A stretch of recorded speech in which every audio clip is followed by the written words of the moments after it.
qualification. And it's breakfast with Bob. Thank you, Poncho Man. Welcome back to Breakfast with Bob from Kona and Huggo's on the Rocks. My name is Bob Babbitt, brought to you by Master Spas, SFuels, right fuel, right time. HOKA, Fly Human Fly, Deboer Wetsuits, Quintana, and of course our Challenge Athletes Foundation. Our next guest, a young man who I have not had the chance to meet with, Mr. Menno Koolhaas. How are you doing, Menno? Pleasure to be here, Bob, in the beautiful Hawaii. Yeah, I'm good. Very good. So you mentioned that you got into this silly sport. Was Dad the reason? Yeah, Dad and a colleague of my dad. He pushed me into triathlon and never get bored about triathlon. So still doing the sport. Yeah, it's crazy. And you're 28 now. Yeah, so almost 20 years. Yeah. 20. So you started 8 years old. And was the original goal to try to go to the Olympics? Both. I was always fascinated about Ironman Hawaii, of course, but also about the Olympics. So I had two goals to qualify for Olympics, but I, of course, also wanted to go to Hawaii. Olympics didn't work. Yes. And now I'm here, luckily. So the nice thing about this compared to the Olympics, the dealing with the governing bodies and the uniform, all the minutia. There's little stuff rather than I just want to race. I just want to go out there and the fastest people should be on the team, and that's it. Yeah, and in long distance you're more on your own, and that's also what the sport is all about. Triathlon is racing on your own and absolutely not having to do with federation and stuff. So I think for me it was a good choice to change in 2021. Good move. So I'm happy. So 2021, third at 70.3 Portugal, seventh at Challenge Salau, and then 2022 is when that was your first Ironman. Was that Ironman Frankfurt? Yeah, Frankfurt. I almost decided to stop in 2022 because of the problems with. I wanted to go for Olympics, didn't work with the federation, and I said, okay, it's done. Really? Done with the sport? Yeah, done with sport. Yes, really? Just financially it was a little bit difficult, But I said I want one thing. I want to do a long distance Ironman. So I did all distances, from the shortest to the longest.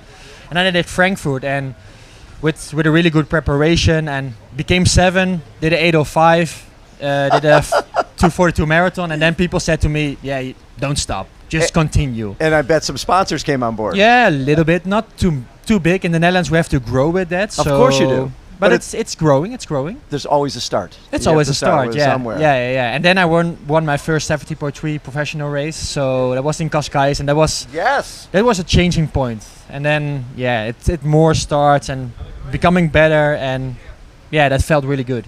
Well, and you go to Ironman Israel, and again I think that was 47:31, 4:17, 2:43.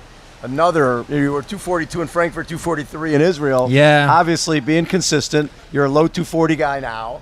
And getting fifth, and that was a race. I think Patrick ran 2:30. Yeah, it was crazy. Crazy. It was such a big field. We thought with the other two Dutchies who went there. Yes. We were thinking, we go to Israel. Not Nobody's a big race. Nobody's going to Israel. Yes. Big field. Everybody from Ironman Hawaii came into Israel. It was just a crazy starting field. It was not my best race. I had really big problems with the run. I think I walked for 5K or something. And you ran 2:43. Yeah. Just so the last 7 kilometers I had something. Yeah, there was something coming up again, and I did a fast run, and I became 5th. But it was my second Ironman, so you have to learn a lot. It's all about learning. Still, when I race Saturday, I still have to learn some races. Of course. It's some guys already raced 15 Ironmans or something. So. It's also a learning process. It's a learning process, and this is your first time here. Yeah, I'm a rookie. You are a total rookie. What are your impressions so far while you've been here? It's great. Every year you see it on television. You see the big pier, you see the swim, you see the dolphin, the Queen K, and it's like you already been here for so many years, but it's the first time. So. It's really cool to be here. I remember when I was interviewing Chris McCormick years ago. He remembers as a kid, I want to go to Hawaii. This is beautiful. There's the Queen K and all that. But he says, what I forgot is I'm watching it on television. It's air conditioned inside. Yeah. It's really nice. It's not so easy when you're in it. In it, yeah. I have to experience that, but I'm quite good in the heat, so that's what I like. Let's see. It's just one big adventure to be here. Exactly. It's funny too because Jan Frodeno, I think, changed a lot of perceptions that a big person isn't going to do well on the big island because it's the heat and you're going to overheat. But it's a big man's event. He changed it. So he changed it. It is a big man's race because you need to be powerful. Yeah. You need to power like 180k. You have to put the power the whole time. Yes. So I think for big guys, you see it with Magnus. He can push so many watts. Yes. So you don't have to be small for having a good race here in Hawaii. No. What do you look at when I look at what you did at Frankfurt? Getting 5th there and running 2:35. I mean, when you swim 45:55, ride 4:08, and run 2:35, go 7:35, you win 99.9% of the time. And that was 5th there. We had Christian Blumenfeld and all these amazing athletes. The ante has been raised. People are going faster than ever before. Yeah, the bar is so high. When you in the 2022 when you set a sub 8, you were a big guy. Big guy, right? But if you now do a sub 8, you are maybe not even in the top 20. No. So maybe in Hawaii it's a little bit different. If you do you saw it 2 years ago, a sub 8 was still top 10. Yep. But I think now if you want to be on the podium, you need a 7:45 at least. 7:45 to be on the podium. Yeah, that's my goal a little bit to race a 7:45, and I think if you race a 7:45, you're close to top 5, maybe podium. It's funny. Yesterday when we were interviewing Mark Allen, he talked about when his goal was to beat Dave Scott going way back. Yeah. You know the history. I know. You know the history. Yeah, of course. But he said that he knew that Dave could go 8:10. And so his goal wasn't 8:09, it was 7:45 because stuff's going to happen. Yeah, of course. Right? Yeah. So if your goal is 7:45, I'm guessing your real number is closer to 7:30. Of course, yeah. I said it last year also in Almere, where I broke the Dutch record. It was the goal to race 7:45. That was the main goal. And I raced 7:36. So, yeah, it's always, you have to set a bar and hopefully it's getting better than you say. So that is awesome. Yeah. What would it mean to you to be on the podium here? It means the world. Like this is the big stage. You see it already when you're here. It's such a great atmosphere with all the athletes, with all the best in the world. All the big names of brands are here. Right. This is the race. And if you are here on the podium, I think it's the it's the best. Yeah, it's a dream come true. Yes. Now you said a couple years ago we were thinking, you might be done, right? Maybe done with the sport, and then he had a good performance and things change. What was it about that performance that said, you know what, I'm not leaving, I could be one of the best? To be confident, you can beat those guys, beat the best of the world, or getting close to best of the world. And this year and last year it showed I am close. I'm not there yet, but I still have to improve something. Right. But what do you need to improve? The bike, especially the bike. And really? I improved a lot on the bike. 408? Hello. Yeah, in Frankfurt it was a 408 and I still crashed there. So I rode 100. Oh, you crashed? Yeah, I crashed at 60 kilometers. I was like, it was crazy. And then I rode 120 kilometers on my own between the two break groups. Yes. And I thought, the only thing I have to do is run like hell to get a slot to be here because you still had not qualified. You would get here. No, I did Ironman Texas and I got disqualified. So for what? Drafting or it was drafting. Was some new things with the race ranger. It was for me, in my perspective, it was not a fair discussion. But everybody will say but it's for me. I finished the race. I got 8 there. I did a 7:55 or something. I don't know, 7:52. I don't know. But I got disqualified.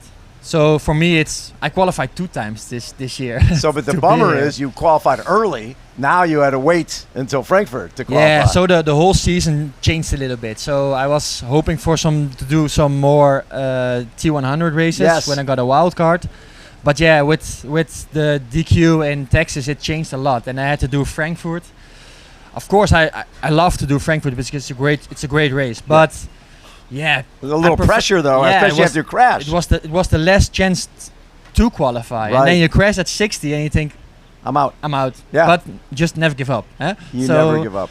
I ran through the field and got fifth. And 2:35. yeah, I got my slot, and now I'm here. But that's a lot of pressure, getting off the bike knowing what place do you think you were off the bike? I think at 12 or 13, something like that. How many spots deep did it go for the spot? I mean, you don't know at that point. There was just 2 guys in front. It was Blumenfeld and another guy who were in the. They already had a slot, so I had to run. I had to run like hell, and I made it. So I was really happy. It was one of my. I think it was my best performance all time. You ran 2:35 because you had to. That's a lot of pressure. And I want to, but of course you want to. Because I'm able to run a 2:35, maybe even faster, but I had to do it. I had to push the whole to the maximum to get into the slots from the first stop. And meanwhile, it's not like you're passing me. You're passing top pros. You're the best guys in the world, and running away from and 12th to 5th. leave some good guys behind me also with running time. So it was it was a really good performance, and I'm really happy with that. Well, and that's one of those you come away from. That my goal was to get to Kona. I got to Kona the hard way. I crashed. I had to run a 2:35 to get there. It was not the easy way. It was the hard way. It was the hard way, but which that's you good. sort of want. Yeah. Of course, it's a challenge, and now I'm here, and we'll see what Saturday brings. What's interesting here with the wind and the heat. I remember as saying this earlier to Jan Fernando. He said this was like the second time he won. He looked easy. He was leading from the front, and he goes, I was planning to drop out 14 times. Yeah, so of course. You're going to go through hell. It's always a mix of emotions. Yes. In the beginning, you think I'm feeling great, and on a certain moment on the bike, you think, what I'm doing here, And on the run, it's the same. And then if you're in the last 5 kilometers, it's all about just getting to the finish line as fast as possible. It's funny, we always talk about the Natural Energy Lab as being the most brutal spot here. And Magnus and I forget who else was like, it's not the Energy Lab, it's when you come out of the Energy Lab with 10K to go, and you can't, it seems like it's forever. And you sort of see people to chase, but you're thinking the other guys look really good who are going into the lab, and oh my God, they said it's I checked the course, and it's a long way home. It's a long way home. It is very good. Menno, what a treat to get to meet you and spend time. I can't wait to... It was a pleasure. Thank you so much. I can't wait to watch what you do on Saturday. It's going to be really fun to watch. Yeah, let's go for it. A lot of fireworks. And you're not one of those guys who's going to sit back. No. You're going for it. I'm gonna push it from the beginning. Just from the swim. That's making the race hard, And if the race is hard, it suits you better. Yeah. Also with the swim, I think I can do something with the swim, break the groups or having advantage. And if the wind is strong, you like that? More depends. Yes. Not too strong. For me, it's not too strong. But if it's choppy in the swim, you'd like that. I think choppy or flat. Prefer flat, but if it's choppy, it's okay. That's okay. Just swim fast. Just swim fast. I love it. Menno Koolhaas, everybody. A round of applause. Poncho Man, take us out. Big ship sailing on the ocean. A big ship sailing on the ocean. And it's breakfast with Bob. Thank you, Poncho Man.